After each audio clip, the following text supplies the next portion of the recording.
La question de la vulnérabilité de l'Église est la plus centrale dans le débat de société. Comme si nous sommes plus vicieux aujourd'hui qu'hier.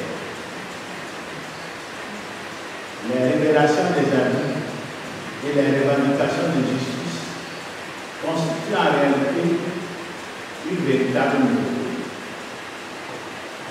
Ce n'est peut-être pas la vulnérabilité elle-même, mais sa gestion actuelle qu'il faut instruire.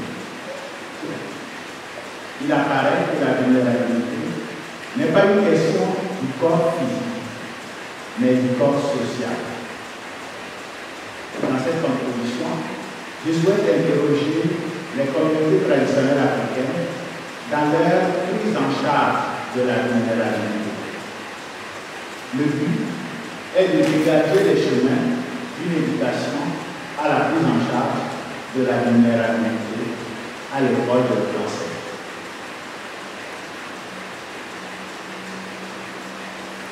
À l'école de la gestion africaine de la vulnérabilité, mon premier point. J'analyse ici 5 cas. Vous trouverez sûrement des ressemblances avec des cas que vous connaissez vous-même. Premier cas. On a surtout un homme un peu diminué qui a réalisé des enfants du village avec une petite fille de 12 ans. Et il dit, c'est elle qui m'a demandé de faire ça. On n'a rien fait au monsieur. Le lendemain, on a déplacé la fille du village. Elle a grandi chez une de ses tantes. On ne l'a plus jamais vue dans le village. Deuxième cas. Un homme a abusé d'une petite fille. L'homme a une femme et 5 enfants. La petite a été envoyée très loin, chez un parent. On ne l'a plus jamais vue. L'homme a reçu une sanction secrète. Il n'a plus eu droit à la parole publique toute sa vie. Troisième cas. Un jeune garçon d'environ 20 ans, sans femme ni enfant, a abusé d'un petit garçon de 8 ans. Il a été banni du village. On ne l'a plus jamais revu. On ne sait pas ce qu'il est devenu. Cinquième cas.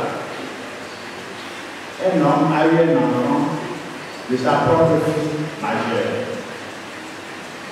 Il ne s'en cache pas. Il se promène avec l'enfant partout. Cet homme avait au moins 3 femmes et de nombreux enfants. C'était le riche du village. La sanction est secrète. Lorsque les anciens se réunissent, il n'a pas droit à la parole. Dernier cas. Un jeune a abusé de sa propre sœur de 12 ans. L'histoire a eu lieu à l'étranger où vivait la famille. La fille a été ramenée à sa grand-mère avec qui elle a grandi. Son frère, on ne l'a jamais revu au village. J'ai grandi avec cette fille. Mais j'ai découvert cette histoire seulement récemment lorsque le frère Brice est allé enquêter dans mon village sur la question de la vulnérabilité. J'analyse maintenant ce cas. On peut noter 2 grandes choses. Les affaires sont gérées dans la discrétion sans tapage. Le but est de préserver la vie sociale des victimes. Souvent, on change l'environnement à la victime. On l'amène là où son histoire triste n'est pas connue pour qu'elle reprenne une nouvelle vie. Les auteurs, eux aussi, reçoivent un traitement social. La privation de la parole publique est une honte que l'adulte porte sans porter préjudice au reste de sa famille. C'est pour que la punition n'affecte pas ses enfants et son époux que la sanction reste discrète.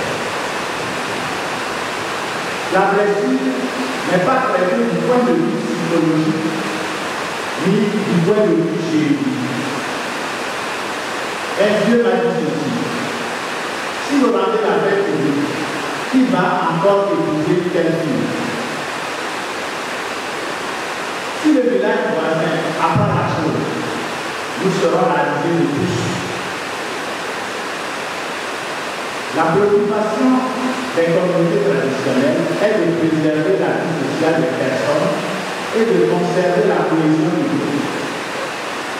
Ce n'est pas la victime que l'on soigne, c'est la société qui est soignée. On dirait que les cas d'abus blessent plutôt le corps social. On recherche tout que la possibilité de la victime de continuer son intégration sociale. Et dans le traitement des affaires, on tient compte des victimes collatérales. En punissant un père de famille, on doit éviter de faire du mal à ses enfants innocents. Les sociétés traditionnelles n'ont pas de prison. Elles fonctionnent comme des abris sûrs pour leurs membres. Et lorsqu'un membre se trouve lésé au sein de sa propre communauté, ce qui est recherché, c'est comment éviter que la communauté elle-même soit perturbée et surtout faire en sorte que la victime retrouve un cadre de vie normal. Comment enfin sanctionner le cœur sans perturber ceux qui dépendent de lui. Toutes ces précautions donnent l'impression claire que lorsqu'il y a abus, on ne regarde pas simplement la blessure physique et psychologique de la blessure. On regarde surtout la blessure du corps social. Et on construit et on reconstruit le lien social pour la vie. La blessure des membres affecte tout le corps social. Et soigner le membre, c'est rétablir le corps social. Cette manière de faire des communautés traditionnelles repose sur les principes qu'il est intéressant de saisir. Ces principes peuvent nous aider à appréhender avec lucidité le phénomène dans sa version actuelle. Et je m'en vais analyser un compte. Et voici le compte que je résume. Un homme revenant du champ entend un crocodile crier à l'aide parce qu'encerclé par le feu de l'eau. Sur sa demande, l'homme le mit dans son sac et le transporta jusqu'au bord du fleuve. Arrivé au fleuve, le crocodile le supplie de rentrer dans l'eau. Arrivé au milieu de l'eau, il dit être affamé et désire manger l'homme. L'homme protesta qu'un bienfait ne doit pas être récompensé par un méfait. On interrogea là une voix qui témoigna qu'il a rendu tant de services aux humains, mais devenu âgé, on l'a jeté dans la boue. Le cheval qui est aussi venu voir interroger fit un témoignage semblable. On interrogea le curé venu se détacher. Celui-ci examina l'affaire plus à fond. Il dit ne pas croire à l'histoire racontée par le crocodile selon laquelle il aurait été transporté du feu jusqu'à l'eau par cet homme. Il demanda alors que la scène soit rejouée. Lorsque le crocodile fut dans le sac, il demanda à l'homme de bien l'attacher, de le tuer et d'aller vite à la maison pour en faire sortir. L'homme invita son ami, qu'il a tiré d'affaire, à venir connaître chez lui. Arrivé au village, l'homme invita le ferrailleur à rentrer. Celui-ci déclina l'offre et resta dehors à la fenêtre. L'homme trouva son fils à l'agonie, et le guérisseur demande le sang de crocodile et la cervelle d'un écureuil pour soigner l'enfant. Il est sorti pour insister à faire entrer son ami. L'écureuil lui répond: ce n'est pas avec ma cervelle que tu soigneras ton enfant. Dans cette contribution, dans cette conférence, je serai plus sur l'analyse, je vais vous livrer très rapidement les résultats. Les mots du conte dessinent 3 espaces: le village, la brousse et la rivière. Les habitants circulent entre les différents espaces pour trouver à manger et à boire.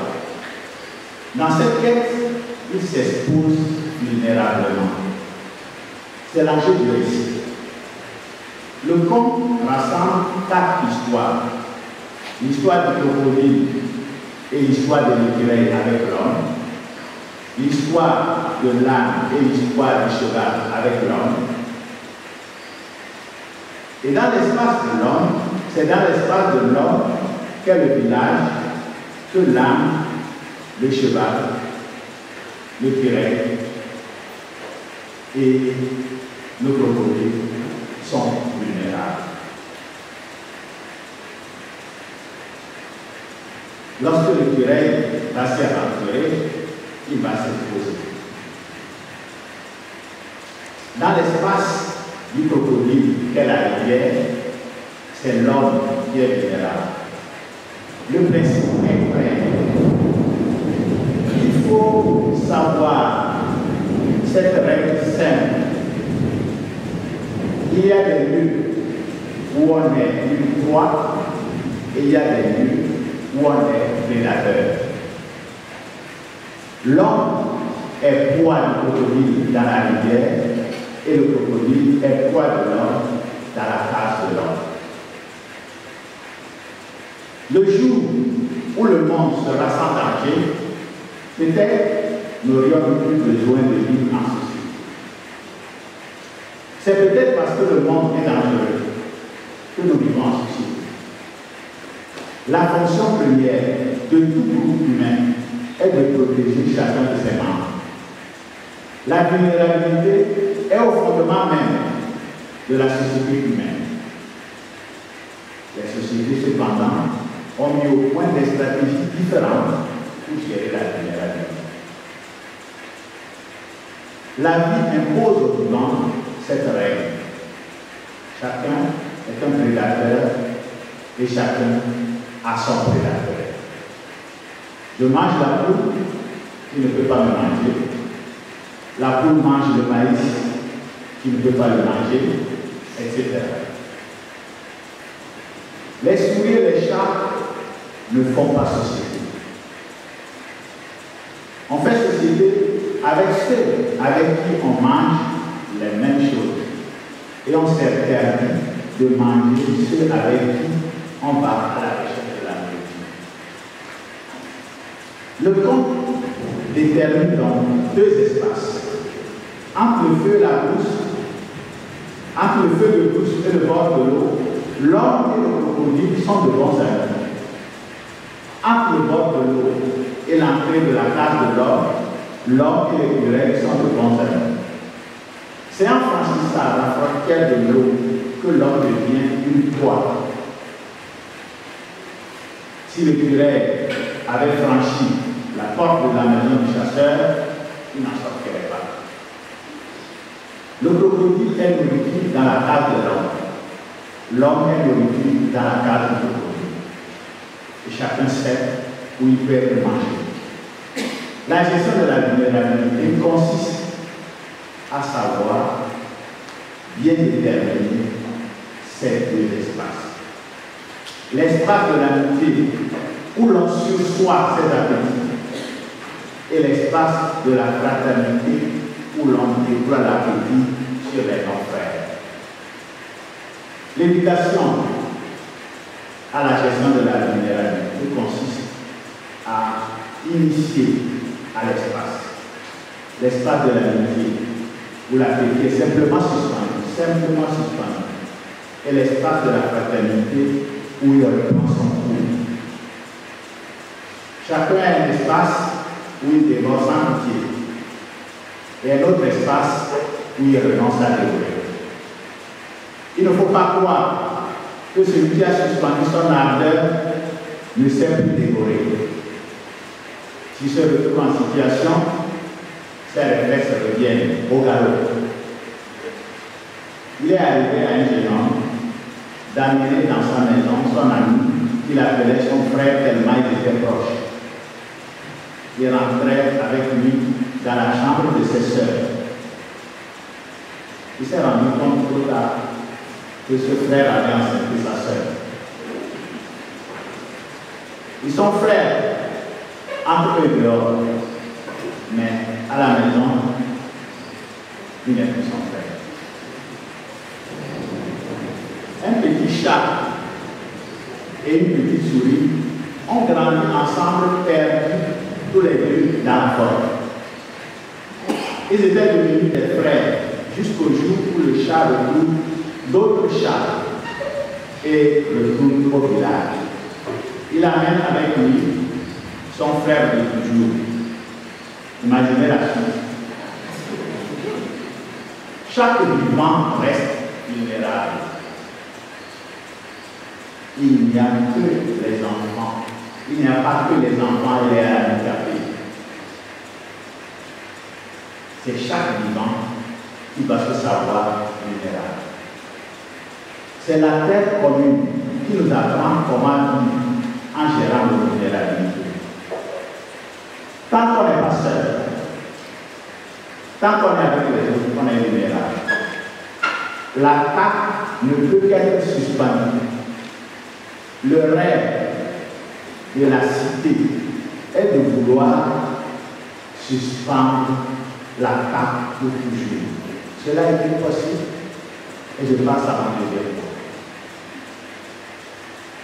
La tentation de croire que c'est parce qu'on a une maison et une identité qu'on peut attaquer les non semblables. En effet, si le crocodile n'avait pas sa rivière, et si l'homme n'avait pas sa maison, si tous vivaient dans un espace commun, ils seraient restés des amis perpétuels. Tous les vivants ont appris la leçon. Chacun sait où il se déploie et où il suspend cette affaire. Les hommes réussiront plus durablement à n'habiter qu'un espace commun. Lorsque tous sont égaux, on sait qu'il y en a toujours qui seront plus égaux que les autres. Il ne faut pas se tromper.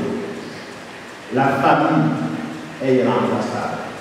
Elle reste la gardienne naturelle de tout. C'est à elle qu'il faut confier les vulnérables. Le risque est sûr de vendre le voleur pour acheter le sorcier.